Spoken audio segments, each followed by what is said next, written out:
So welcome at the Developing Wednesday, and we have Susanne, Raulf, and Rainer Leziu from Germany talking about the schools in the Zanskar Valley in Sani, about how was the way to start doing the schools and how the schools are done itself. The head of the organization, I understand, is the Rainer Leziu, who has made quite many trips to the Zanskar and get inspired by the local people and local culture and decided to do something there. And Susan, she's the architect who is responsible for the building not to be falling down and to function how they're supposed to. Okay, then I will start. So my name is Rainer Leziu. Julie is how they say hello and thank you in Zanskar. And yeah, as Hansa or Mr. Pillinger already explained, I traveled a lot in the Himalayas and then fell in love with the culture and the people and decided that as a physician I should bring something useful for them and useful I thought would have been a school for acupuncture. At that time I thought this and to support them with their Tibetan medicine and to improve the situation for the people. And then we plan to make this multifunctional building as a medical center. And I went to the local university, the RWTH Aachen, and the architects there, the professor was very happy to get the suggestion of a project which will be built later. And one member of the first students group was Susanne Raulf, who nowadays is her own architect. But she was so a woman from the first moment, and they designed this this house, which was built or should be built and was built only with the local material.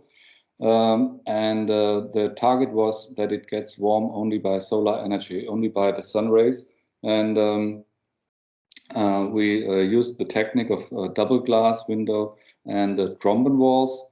Maybe I leave it up to you, Susanne, to explain Trombi walls later, because this is your subject. So the house was designed, and we talked a lot with the local people not to make the mistake that we do something against their traditions. Like in the beginning there, they told us that the Balkan steams, the Duma and Dalu. Duma. Yeah, Duma. Okay, the wood for the roof should have a special number, otherwise it's magic and not good for the people inside. And all this we try to take care of, not to make only our German plans, which then would be not accepted by the locals. But it was successful, and we installed a data logging system for with temperature measuring to prove that it is getting warm, even outside minus 30 degrees and inside plus degrees up to 6 or 8, which is a big difference. And in the first year already the house was used as a winter school. So from a medical center it became very quickly a school, and people were happy to use it and to have a warm place for the students to study also during winter time. Maybe you say something about yourself and then we go to the first project. Okay, the first project I already started with. Yeah. Myself, I'm a physician. Sorry, I did not mention that. I'm a physician for general medicine and psychotherapy and acupuncture. This is not so important for the rest of our projects. It started with that and with that these ideas, and still we go there with dentists and ENT doctors. But later on, as I just mentioned, it became more important for the people to have a schooling place in winter. And after our first project, which will be also introduced by you, Susanne, I think, concerning the architecture, then soon they said we need a bigger house for a second school, and this was built in 2014. Okay, I'll help and I introduce myself. My name is Susanne Raulf. I live in Aachen. It's the western middle part of Germany. I made my diploma in architecture 2009, and since then I worked in several offices here around this area. And last September I made up my own business. So the School and Medicine Center, the first we built is in the north of India, in Jammu Kashmir. It's on the right dot. It's a very small valley, and in the small valley, it's up to 4,200 meters above sea level. So you can't really go inside there during the winter time. It's 2 or 3 months during the winter time. No one can go in and no one can come out. So it's very cold up there, and this is where we started to design the house. So this is the house Rainer was talking about.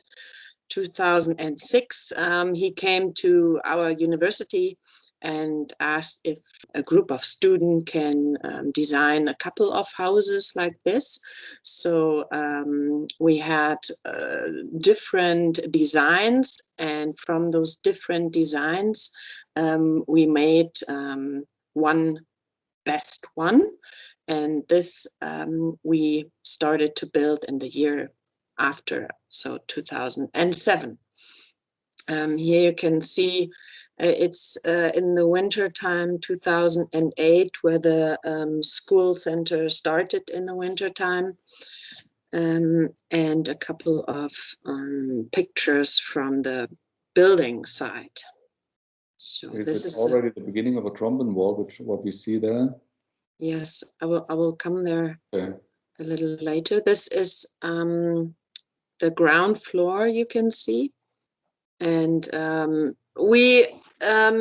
it was developed a little bit different during the building, but we never really changed the floor plan. So we have 2 different types of rooms. One, it's in the middle for the winter school, and it has lots of glass, and at daytime you get the solar impact inside the room, so it gets quickly very warm.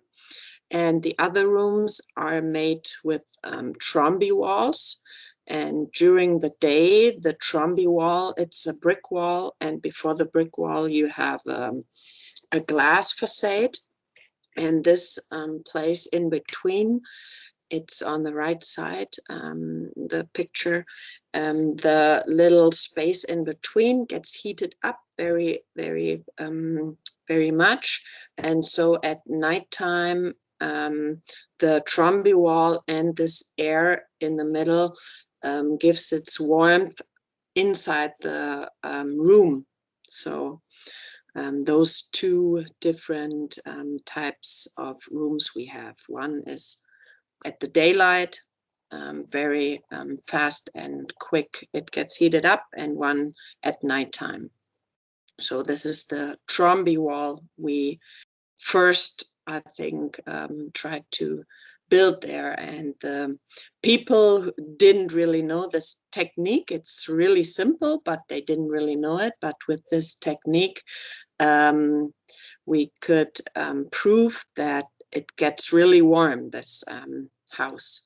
So, and Rainer, we installed the data logger at 2007 and measured the temperature during the winter time in 2007, 2008.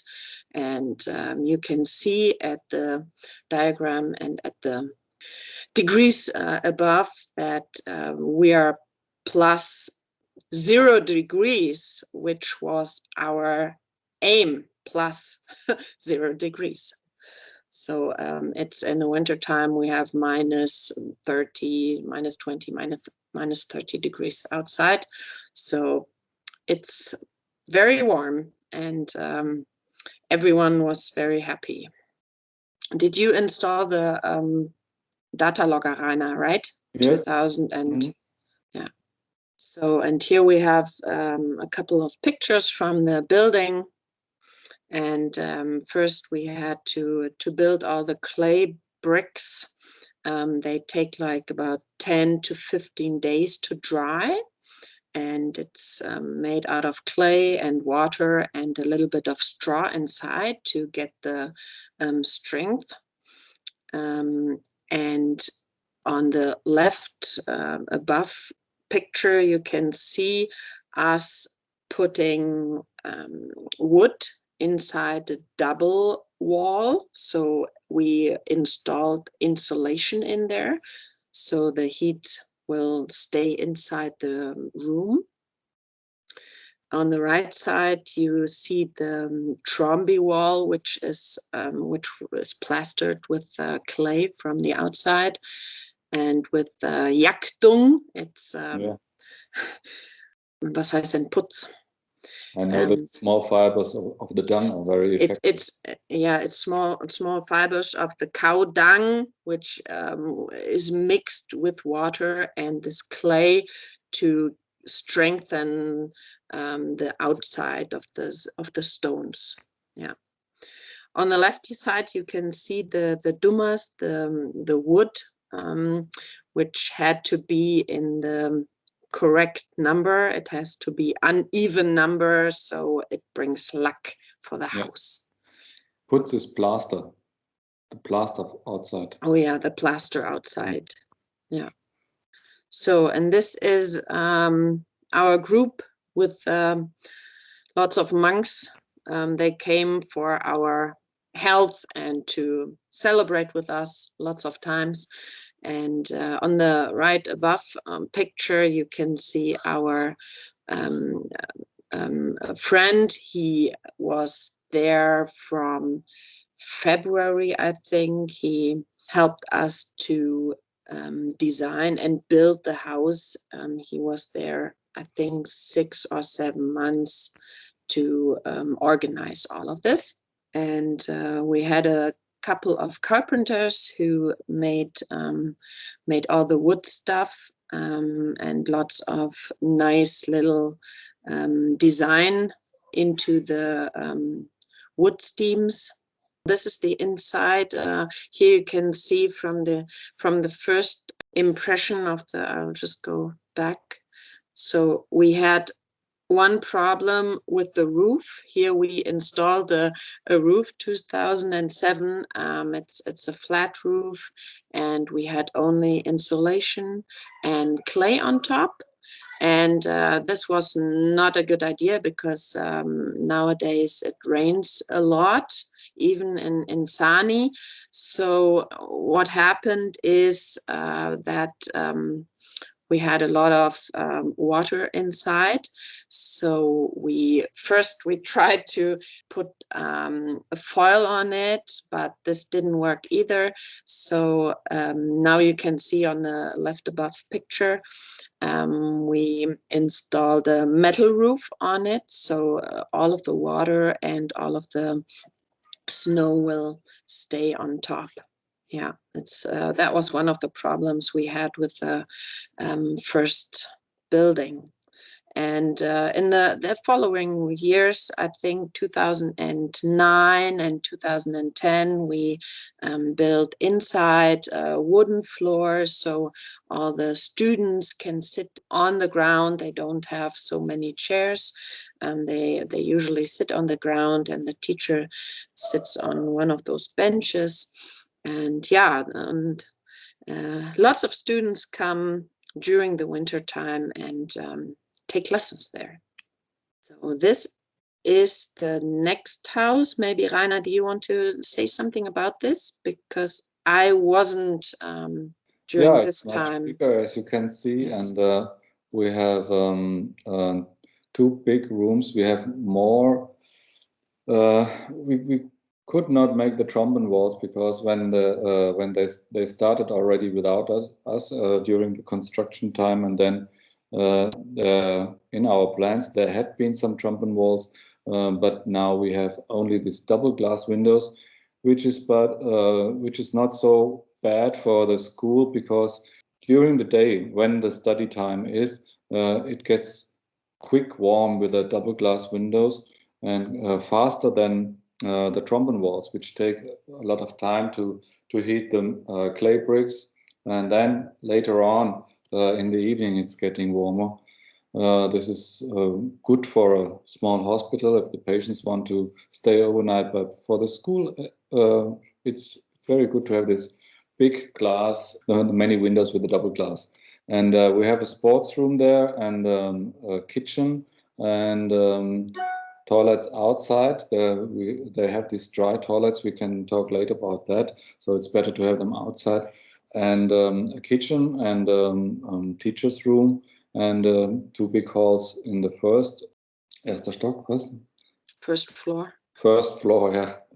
And so the monastery took one of the big rooms and built shifted their library there, and a big Buddha statue. And this was very helpful for the people to have a place there, a warm place to pray and to make their celebrations, and also to teach the young monks.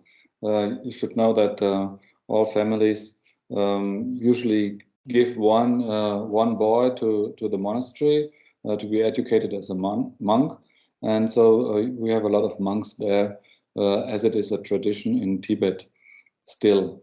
And so we have this monk school, and we have the normal winter school. The monks during the summer times also, and now 2016, I think, we went with a group of scouts there who had the idea to install a volleyball place, and they did it. And we brought one table tennis for the sports room, and both of it was accepted enthusiastic from the students and the teachers, and they immediately started with competitions. And so what else can I tell about the house? And yeah, you see that we learned from the first house. Now we already made this schräge Dach, was? Tilted roof, metal roof. Yeah, the metal roof, because the traditional flat roof is not good anymore due to climate change. It's raining. Before it was dry, also in winter only snow, and but now with the rain, we need this metal roof. What else? For the kitchen, we learned with this house, we should not put the kitchen inside, because they have bears there, and the bears are coming in the night, or sometimes even during the day. And if they smell some food, then they destroy the windows and try to get in somehow to get this food. And so we had to replace a lot of glass. And so in our new plannings, which Susanne will show later, the kitchen is outside, and with small windows only, and a little bit more up, and so on. So here you can see on a couple of pictures the students from 2013. They built those little helpful things to get the clay stones and bricks up in the second floor. So that was really helpful, I heard. So this is the ground floor. Olaf Kaulen made made the design from it, and it has 2 or 4 big rooms, 2 in the ground floor and 2 in the first floor, and no Trombi Wall. Maybe if you show the map, we should tell them that it's very difficult to get there. It's a really remote area. You need at least 2 days with a jeep through over very high passes, up to 5,000 meters, and you can hardly breathe there and have to go down quickly again. Otherwise, you get the high altitude sickness. and you never know whether you get it or not. Even the youngest member of our first student group, he became sick, all the others not. And also my parents, when they were there with over 70 years of age, had no problem, and other young people get the high altitude sickness. And when you work there, I remember that some of the students didn't realize in the beginning that they should take good care of themselves and not only show their muscles. And they did too much, and in the evening they felt sick and had headache because the air has less oxygen. Also, the food is very different there, mostly vegetarian, and they drink a lot of chang, and which is a local beer they brew themselves. And so very quickly you share all the same bacteria with the whole village. Chang is not very good for the Western stomach. Yeah, okay. And then you have to stay overnight during that the traveling from Kashmir, from Srinagar, or if you fly to Leh, and you have to stay overnight in Kargil, or the time we stayed in the monastery in Rangdum, and then travel on the next day. And yeah. I think maybe you can talk about Ating, our next project, how it started. Okay, so I got a letter on the Facebook Messenger of a man who at that time was a small boy when I was talking to the students in the Kanishka public school in Sani, which is not existing anymore, but I remember well that day when I was there as a tourist, as a friend and as a tourist, and I talked to the children something, but he was so amazed that somebody takes the effort to travel so far in this difficult way over the passes. And he later on married to somebody from Ating. And then after all our projects, so first house, second house, and then he came back to Sani and talked to our sister organization, the Nima Oza Sorik Foundation, which is our partner in Sani, in our little village in Ating, which is about 30 kilometers, I think, away from Sani. We also need community center like you have here for a winter school, as a meeting room, a prayer room, as maybe also a sports room for table tennis or whatever. And this would be so useful for our little village. And then we tried to find again the cooperation with a local university, but did not find the right professor. And we remembered that the professor from the first time, Raulf, is working at the university in Koblenz at the River Rhine. And so I called him and asked him whether he is interested to have a second chance for his students to develop a house with all our former experience, to develop a house for the other little village. And he was amazed and said, yes, that's he wants to do that. And Susanne also was engaged, and came to help. And then last year we had these 8 groups of students. Yes. And who developed 8 different houses, which you can see on our website. If you Google Sani minus Zanskar, the first hit you will get is our society, and then you find all the pictures and videos, and also you can switch to English in the upper right corner. Yeah, maybe Susie. Perfect. I introduced how the idea for the new house came, and you are the developer then together. Yeah. So I got the chance to be a lecturer next to Raulf for the designs and for the students. So we had 8 different groups.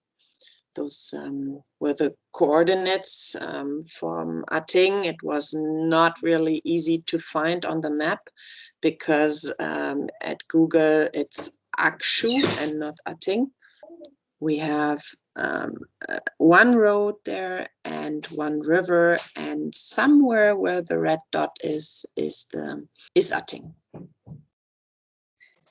Here we have a couple of pictures from the field where the new design is going to be built. On the left side, you can see Sonam. He's our friend in Sani. Usually he lives in Leh, but sometimes he goes to the Zanskar Valley to his family.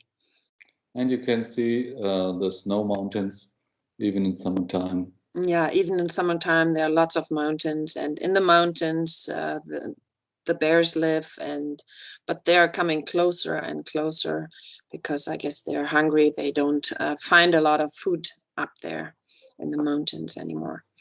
So there you can see a little bit the village structure. In Atting, I think you have 40 houses. In one house, you can say about 7 people live, 7 to 10 people.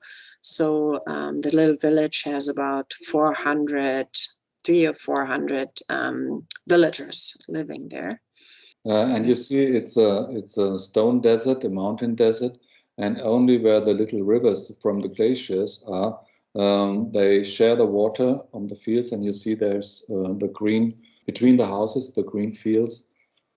Also in the desert, you find between the stones a lot of little plants, but for the wheat and everything you want to eat, you can only have the fields near the little rivers from the glacier.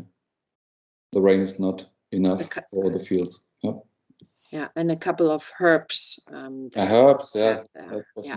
And as you can see, there is lots of clay, lots of stones, but no wood, like no trees. So it's very hard to get the dumas and the wood for the houses. So this is the design Rainer and I and people from the Förderverein chose, which is going to be built. It's a 2-story house with not a flat roof, but it's it's a little bit a saddle roof, which you can see in this picture. But we are going to build it like this. And from the inside, it has like 3 different little houses combined together. The kitchen is outside because of the bears, and the dry toilets are outside. And in the middle, we have the school, which is directed to the sun, to the south. And to the south side, we have only the double glazed windows. And on the west side, for the evening, we have the sports room to get warm during nighttime. And to the north, we have the entrance. And as the valley is very, very windy, we built a wall around it. So when the students go outside, they are not exposed to the wind so much. That's the idea. So, and to have a little inside place to play. So this is the first floor with a library and with a prayer room to the south. So the other, like the kitchen and the dry toilet, they are just 1 story high. Maybe I say something to prayer room. Sounds like yes. The Muslims' prayer. The monks, they meditate a lot, and they have to sing their mantras. It's just leaves of paper in this shape, and then they have one prayer wheel in one hand and the bell in the other hand, and then they read the text on the papers and sing the mantras. And this is very good to stop your own thoughts and get into a deep meditation. Yeah, and this is the prayer room, how it will look like in the future. So hopefully Corona will go away very fast, so we can build this house next summer. Yeah, and maybe in that moment I can say something about fundraising. It was very hard in the beginning to find some donors, because if you have nothing, then the idea you have to convince the people that your plan will work, and so we were looking around everywhere who can give us so much money, and we were lucky to find it. And after we had our first house, of course, then we had something to show, and we're already successful, and we can explain the next donors why our ideas are good, and then it's much more easy to find donations. And so this time we already have nearly the whole money to build this house, and so hopefully we get rid of this Corona story, and then next year we can build it. Yeah. Yes. So I think we're finished. Thank you very much for listening.